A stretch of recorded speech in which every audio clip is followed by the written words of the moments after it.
कैसे सभी लोग, आशा करता हूँ कि आप लोग घर पे बैठ के वॉच कर रहे होंगे वीडियो को, और आप लोगों को टेलीग्राम पे पेपर का लिस्ट बन गया होगा, ठीक है।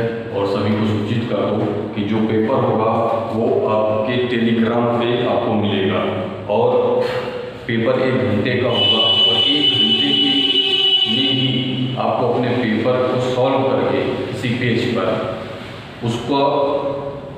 उसका सॉल्व करने के बाद उसको दोबारा जो है आप कॉपी कर लीजिए, ठीक है। उसको फिर दोबारा जो भी सब्जेक्ट टीचर है उनके व्हाट्सएप पे या फिर जो टेलीग्राम चैनल है उस पर आप दोबारा सेंड कर देंगे, तो आपके जो सब्जेक्ट टीचर वो आपकी कॉपी क्या करेंगे, 1 बाय 1 चेक करके आपके नंबर को नोट कर लेंगे।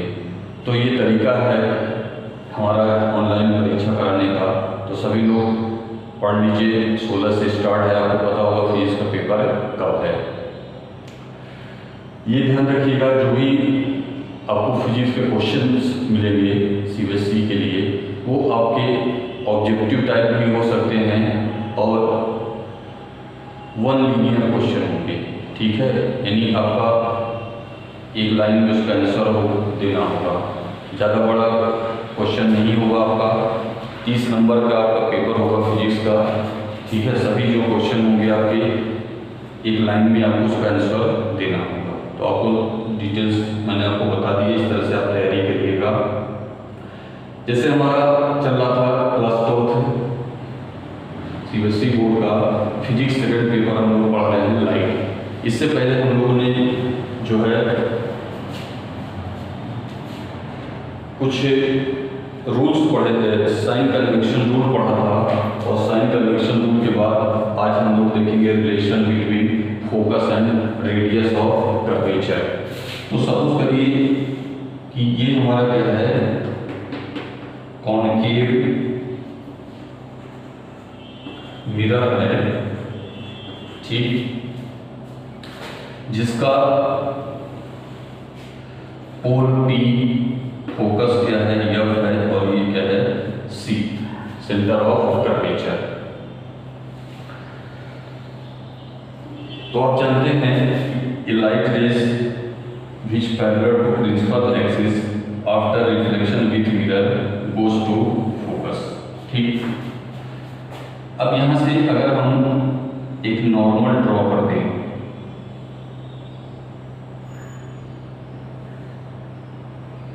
ठीक, तो ये क्या हो जाएगा, हमारा एंगल आई होगा, ये क्या होगा, एंगल, ठीक है।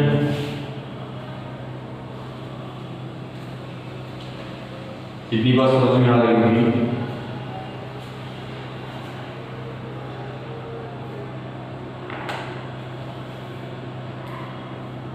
अब यहां से अगर हम देखें तो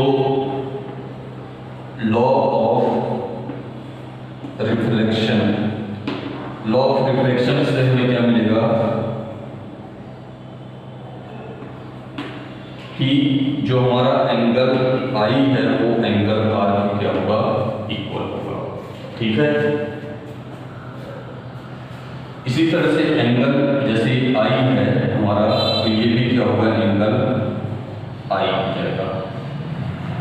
क्यों? क्योंकि दोनों एंगल हमारे क्या हो जाएंगे, अल्टरनेट एंगल हो जाएंगे।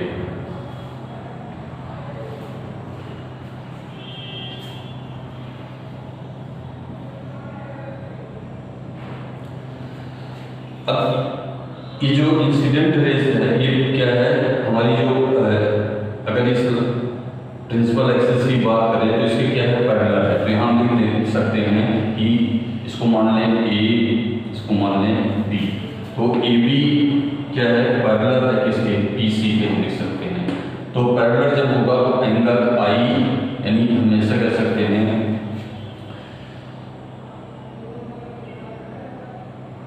कि एंगल ABC इक्वल होगा एंगल BCF के। ये कितना होगा हमारा, I के इक्वल हो। क्यों? अल्टरनेट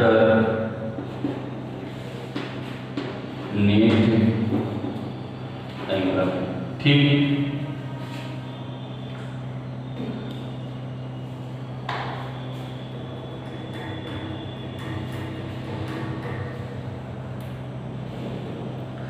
अब ये त्रिभुज हम ले लें छोटा वाला, ठीक है, यानी जो हमारा ट्रायंगल है,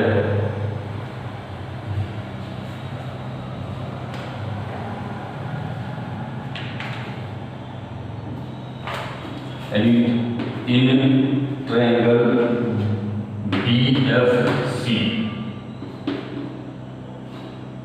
यहां से B है, BFC में क्या होगा, ये जो हमारे एंगल होंगे, ये दोनों एंगल क्या होंगे, हमारे इक्वल होंगे, यानी एंगल I इक्वल होगा एंगल R, क्योंकि ये क्या है, ट्रायंगल के फ्रंट एंगल कहलाते हैं, फ्रंट एंगल होंगे, और जब दोनों एंगल अगर इक्वल होंगे तो ये दोनों साइड भी हमारे क्या होंगे, इक्वल हो जाएंगे, यानी जो हमारा CF होगा वो इक्वल हो जाएगा FB के। ये बात क्लियर हुई होगी। अब यहां से for a small aperture of mirror,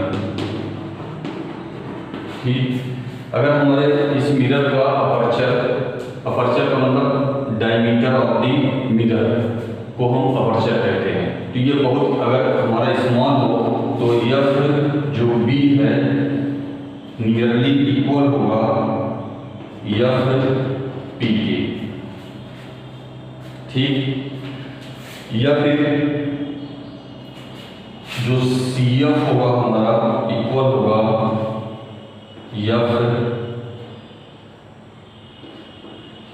FP के।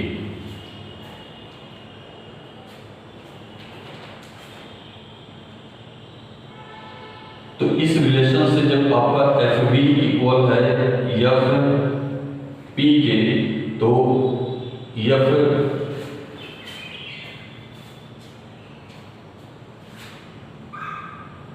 तो आप इस पूरे को क्या लिख सकते हैं,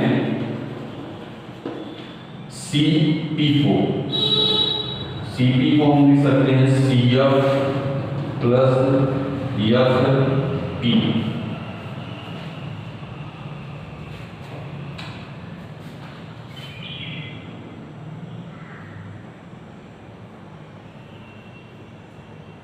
अब यहाँ पे हमने पाया है कि FP जो है हमारा वो किसके इक्वल है, CF के, तो यहाँ पे FP की जगह पे हम क्या रखते हैं CF, तो CP इक्वल होगा CF प्लस CF, तो ये हमारा टोटल हो गया 2CF, ठीक।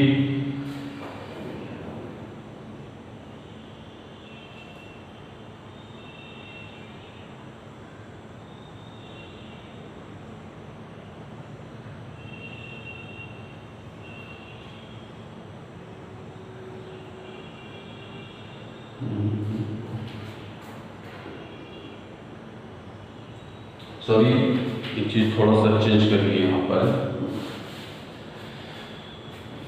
यहाँ पे हमारा CF FP की इक्वल है, तो यहाँ पे CF की जगह आप FP प्लस FP आपका हो जाएगा, तो ये आपका हो जाएगा 2FP, यानी CP इक्वल टू 2FP। तो यहाँ से अगर आप देखिए CP हमारा है क्या चाहिए, R, R का मतलब हो गया रेडियस ऑफ कर्वेचर, और जब P हमारा क्या होगा, ये हो गया स्मॉल f, यानी फोकस लेंथ। तो यहाँ पे हम रख सकते हैं, लिख लीजिए FP इक्वल टू होगा स्मॉल f और CP इक्वल टू हो जाएगा आपका R, तो R इक्वल टू हो जाएगा आपका 2f, या F इक्वल टू होगा R/2। ये क्या है, this is the relationship between F and R। इसको इक्वेशन 1 मान लीजिए, तो यहाँ से आप लिख सकते हैं कि 10 equation AEJ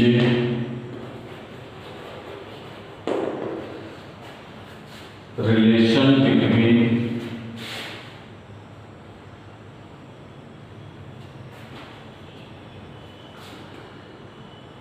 small f and capital R, ठीक है, which valid for concave and convex mirror। ये दोनों के लिए क्या है, वैलिड होगा हमारा। तो एक बार दोबारा रिपीट कर दे रहे हैं हम। आप ऐसे कॉन्केव मिरर दिखाएंगे और उसके बाद एक पैरेलल लाइन दिखाएंगे प्रिंसिपल एक्सिस के, वो यहाँ से रिफ्लेक्ट होकर फोकस से जाएगी। उसके बाद एक नॉर्मल ड्रॉ कर देंगे और नॉर्मल ड्रॉ करने से हमारा क्या हो जाएगा, ये एंगल आई बन जाएगा, एंगल आर हो जाएगा, ठीक है। अब लॉ ऑफ रिफ्लेक्शन से दोनों एंगल इक्वल हो जाएंगे। अब चूंकि ए बी पैरेलल हो जाएगा हमारा बीसी के, तो ये एंगल आई जो है इस एंगल के क्या होगा, इक्वल हो जाएगा। तो ये दोनों हमारे हो गए आई बी अल्टरनेट एंगल हैं। अब हम इस ट्रायंगल को ले लें, ट्रायंगल बी एफ सी। तो यहाँ से क्या मिलेगा आपको, एंगल आई और यहाँ पे जो एंगल आर है दोनों क्या होंगे, इक्वल होंगे, ठीक है। क्योंकि किसी भी ट्रायंगल के जो भी फ्रंट एंगल होते हैं आप इक्वल होते हैं, तो जब एंगल इक्वल है तो उसके साइड्स भी क्या होंगे, इक्वल होंगे। यानी सी एफ इक्वल टू हो जाएगा आपका एफ पी एफ बी के। अब अगर इस मिरर का अपर्चर हमारा स्मॉल हो तो ऐसे केस में क्या होगा, अपर्चर जब स्मॉल होगा तो बी पॉइंट हमारा लाई करेगा पी पर। तो ये जो डिस्टेंस हमारा है एफ बी, ये क्या होगा, जब यहाँ पे लाई करेगा तो ये पूरा डिस्टेंस लगभग क्या होगा, एफ पी के इक्वल हो जाएगा। इसी तरह से जो सी एफ हमारा है, जब ये एफ बी नियरेस्ट होगा किसके, एफ पी के, तो इसी तरह से हमारा यहाँ पर जो सी एफ डिस्टेंस है वो एफ पी के इक्वल हो जाएगा। अब हम पूरे डिस्टेंस की अगर बात करें सी पी की, तो सी पी को हम लिख सकते हैं C F plus F P. तो अभी यहाँ हमने प्रूफ किया है कि जो सी एफ है वो किसके इक्वल है, एफ पी के। तो सी एफ की जगह पर हम क्या रखते हैं, एफ पी। एफ पी इसलिए रखा जा रहा है कि हमें जो है स्मॉल एफ लाना है, ठीक है। आपके दिमाग में आ रहा होगा कि हम एफ पी की जगह पर सी एफ क्यों रख रहे हैं, ठीक है। तो इसीलिए हम क्या करेंगे, जो सी एफ उसकी जगह पे पी एफ रखेंगे, ताकि हमारा जो रिलेशनशिप है वो एफ के टर्म में आ सके। तो ये हमारा दोनों को ऐड करने पर टू एफ पी हो गया, एफ पी क्या है, स्मॉल एफ, और यहाँ से जो सी पी है वो कैपिटल आर हो गया। तो इससे स्मॉल एफ इक्वल टू क्या होगा, तो इसके डिवाइड में आ जाएगा, ये हो जाएगा आर बाई टू। ये हमारा रिलेशन हो गया कैपिटल एफ कह लीजिए या स्मॉल एफ, ठीक है, और कैपिटल आर के बीच। ये दोनों जो रिलेशन है कॉन्केव मिरर और कॉन्वेक्स मिरर दोनों के लिए क्या है, वैलिड है। इसका डेरिवेशन सिलेबस में नहीं है, लेकिन आप ये जान लीजिए कि ये रिलेशनशिप कैसे आता है, इसलिए बताया गया आपको। आप हमेशा ये फार्मूला याद रखिएगा, F equal to R by two होता है, ठीक है। अब इसके बाद हम लोग आगे पढ़ेंगे image formation by concave mirror. यानी कॉन्केव मिरर से हम लोग कैसे इमेज को फॉर्म करते हैं, ठीक है। तो याद रखिए इमेज जो फॉर्मेशन होता है कॉन्केव मिरर से, वो 6 कंडीशन में हमें इमेज मिलता है। यानी जब भी कॉन्केव मिरर के सामने ये जो 6 कंडीशन है, इन 6 कंडीशन में ऑब्जेक्ट पड़ेगा, तभी कॉन्केव मिरर उस ऑब्जेक्ट का क्या करेगा, इमेज बनाएगा। और कहाँ बनेगा उसे हमें पता करना है। तो नेक्स्ट हेडिंग हमारा है image formation by concave mirror.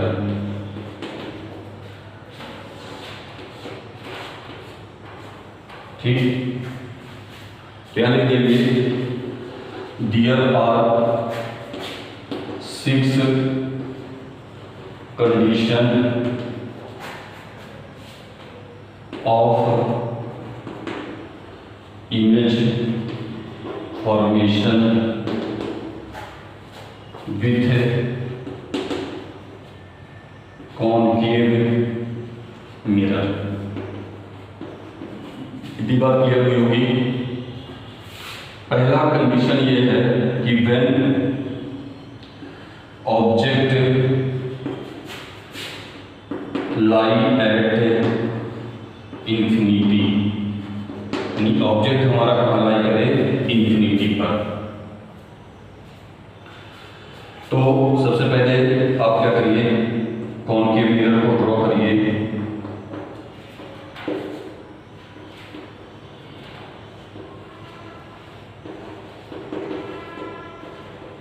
ठीक, यहां से ये हमारा क्या हो गया, गोल हो गया।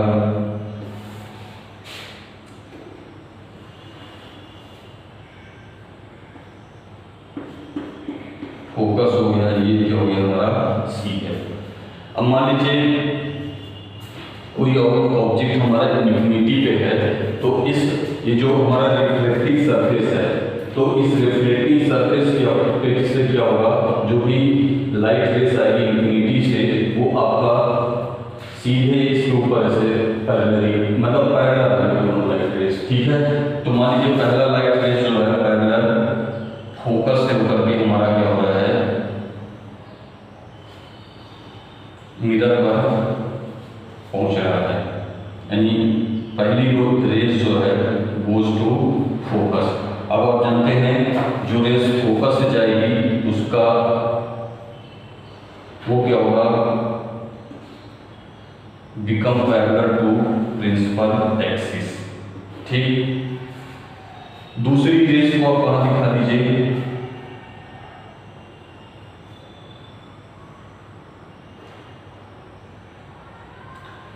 सेंटर ऑफ कर्वेचर से, यानी दूसरी जो हमारी पैरेलल रेस हो जाएगी वो कहां से है, सेंटर ऑफ कर्वेचर। तो आप जानते हैं कि which rays passing through centre of curvature after reflection with mirror back into same path. अब अगर हम देखें ये दोनों जो है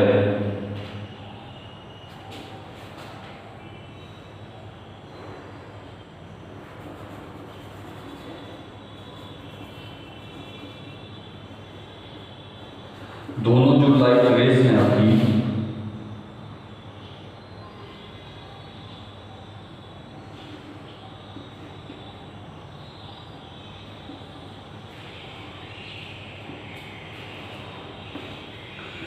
वो लाइट रेस एक दूसरे को यहां पे कट कर रहे हैं।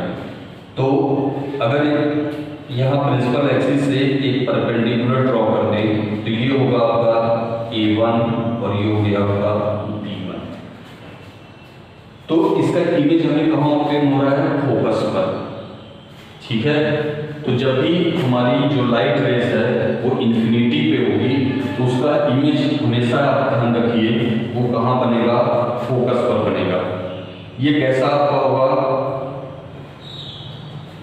तो यहां से आप लिख सकते हैं इन दिस कंडीशन। पहली चीज इमेज कहाँ फॉर्म हो रहा है, इमेज ऑब्टेन एट फोकस। ठीक, दूसरा इमेज कैसा होगा,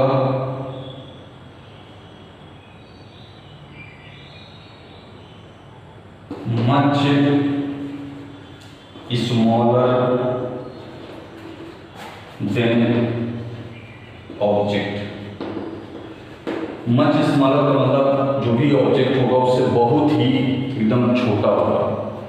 मच स्मॉलर का मतलब एक तरह से ऐसे भी समझ जाइए कि एकदम डिमिनिश्ड साइज। डिमिनिश्ड का मतलब एक पॉइंट ऑब्जेक्ट। ठीक है, तो इसका मतलब हो गया डिमिनिश्ड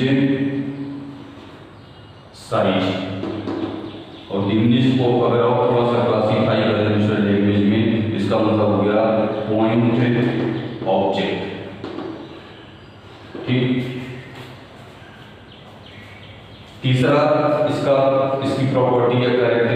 ले सकते हैं। ये कैसा होगा आपका रियल होगा, ठीक है,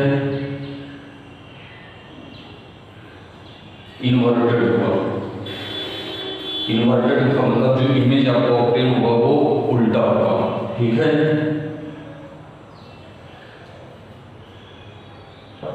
तो इतनी चीजें इसके कैरेक्टरिस्टिक में लिखेंगे। पहला क्या होगा, इमेज ऑब्टेन एट फोकस कैसा होगा, डिमिनिश्ड साइज कह भी सकते हैं या मच स्मॉलर ऑब्जेक्ट होगा, ठीक है। रियल भी हो सकता है, रियल होगा और इन्वर्टेड होगा। और जो इमेज आपको फोकस में मिलेगा वो A1 और B1 के फॉर्म में होगा। तो चूंकि इन्फिनिटी पे कोई ऑब्जेक्ट है उसको तो हम देख नहीं सकते, तो मान लीजिए इन्फिनिटी पे जो ऑब्जेक्ट है उसको AB मान लीजिए, तो उस AB ऑब्जेक्ट का आपको इन्वर्टेड फॉर्म में, उल्टे फॉर्म में यहाँ पे इमेज A1 B1 के रूप में आपको फॉर्म हो रहा है। तो ये पहली कंडीशन है।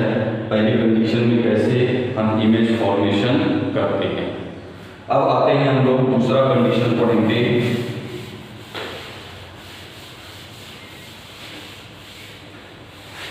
अब इन्फिनिटी के बाद जब इन्फिनिटी हमारा खत्म होगा तो ऑब्जेक्ट का पोजीशन हम कहाँ मानेंगे, व्हेन ऑब्जेक्ट पोजीशन लाई किसके बिटवीन होगा, इन्फिनिटी एंड सी का मतलब सेंटर ऑफ कर्वेचर के बीच में मानेंगे। तो ड्रॉ करते हैं हम लोग कॉन्केव मिरर। ये आपका हो गया पोल, फोकस हमारा हो गया, ये हो गया हमारा सी, ठीक। अब हम ऑब्जेक्ट को किसके बीच में मान रहे हैं, इधर हमारा पूरा इन्फिनिटी हो गया और ये हो गया आपका सी, इसके बीच में हम कहीं यहाँ ऑब्जेक्ट मान रहे हैं कि हमारा AB एक ऑब्जेक्ट है जो कि प्रिंसिपल एक्सिस पे क्या है, प्लेस्ड है। तो पहला रूल क्या कहता है कि ये light rays which parallel to principal axis incident at spherical mirror after reflection it goes to focus.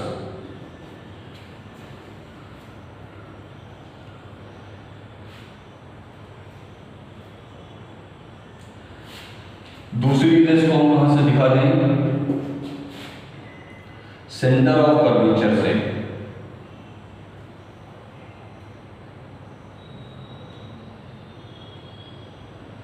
तो आप जानते हैं कि ये light rays which passes through centre of curvature after reflection with mirror it come back into the same path. अब these rays cut to each other at this point. If we draw a normal from principal axis,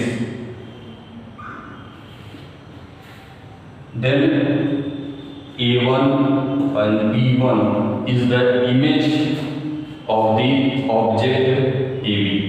ये image कैसा होगा आपका A1 B1, ये आपका smaller होगा किससे, AB से, ठीक है।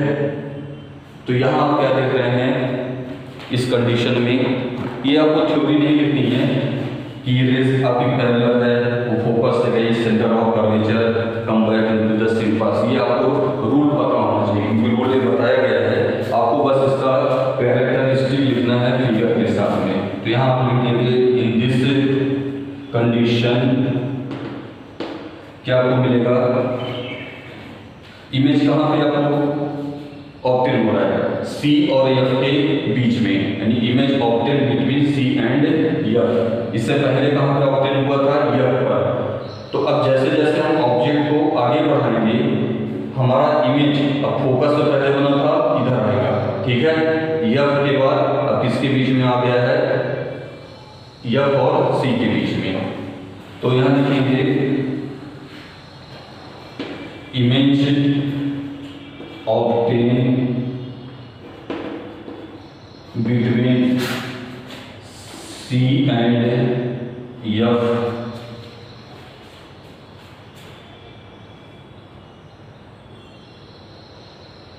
इसको ऐसे भी लिख सकते हैं,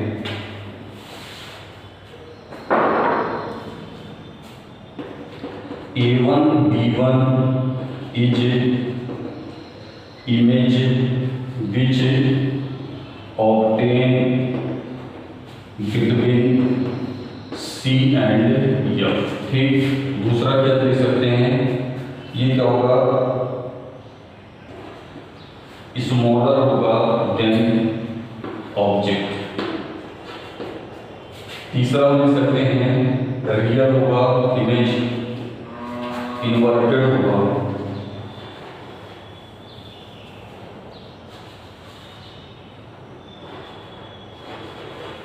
इन्वर्टेड होगा उल्टा होगा। तो ये तीन कैरेक्टरिस्टिक इसमें लिखेंगे। तो दो कंडीशन हमारे यहाँ हमने पढ़ ली, ठीक है।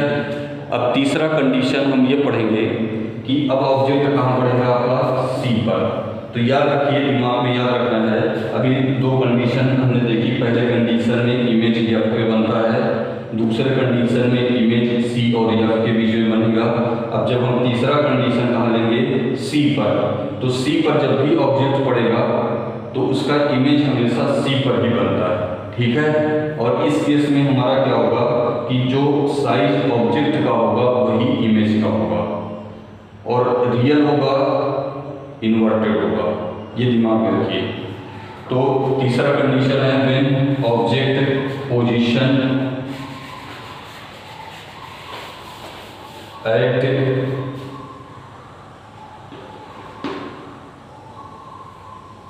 सी,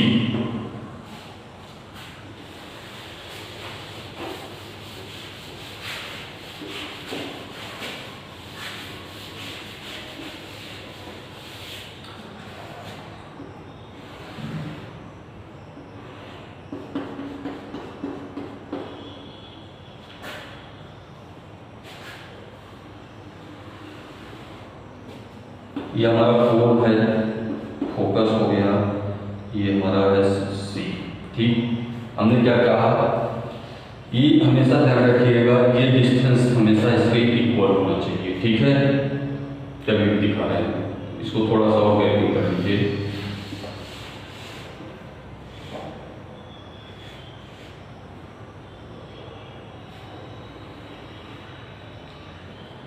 ये इसको यह कंसीडर करिए। अब यहाँ पे आपका लगभग हो गया सी। अब सपोज करिए ए बी आपका क्या है, is a object which placed as principal axis, A B हो गया। तो पहला रेस आप दिखाइए पैरेलल होगा प्रिंसिपल एक्सिस के, कहाँ से जाएगा, फोकस से।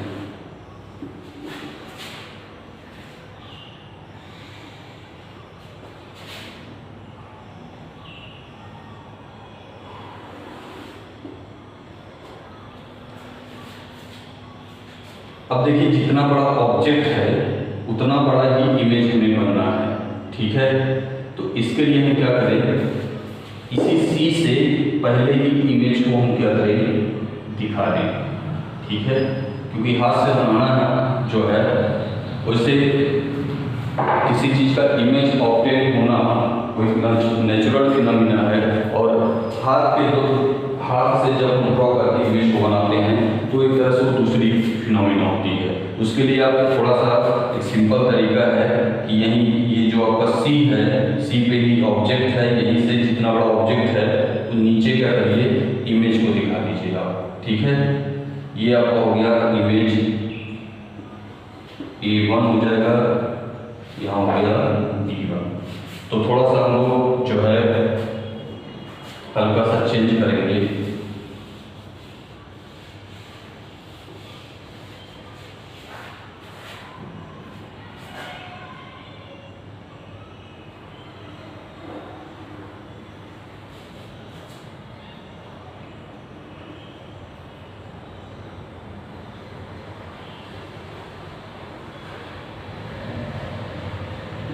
ये हो गया हमारा B1।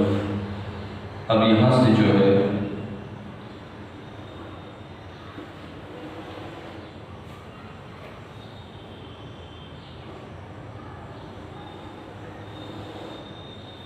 इस तरह से ड्रॉ कर, ठीक। दूसरी रेस जो होगी हमारी वो कहाँ से हम दिखाते हैं, फोकस से, यानी आप जानते हैं फोकस से जाने वाली रेस जो होती है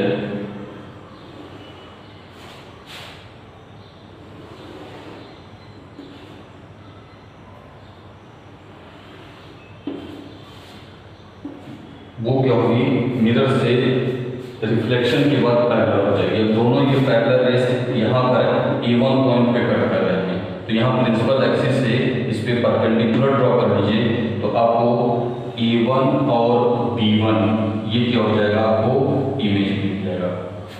ठीक है, तो ये सबसे आसान तरीका है कैसे, अगर C पॉइंट पे हमने इमेज रखा है, सॉरी ऑब्जेक्ट रखा है, उसका इमेज कैसे ड्रॉ करना है।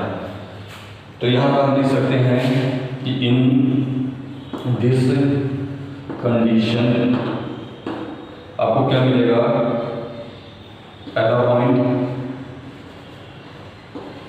A1 B1 is image which obtained at C। दूसरा क्या होगा आपका, साइज ऑफ इमेज इक्वल होगा साइज ऑफ ऑब्जेक्ट।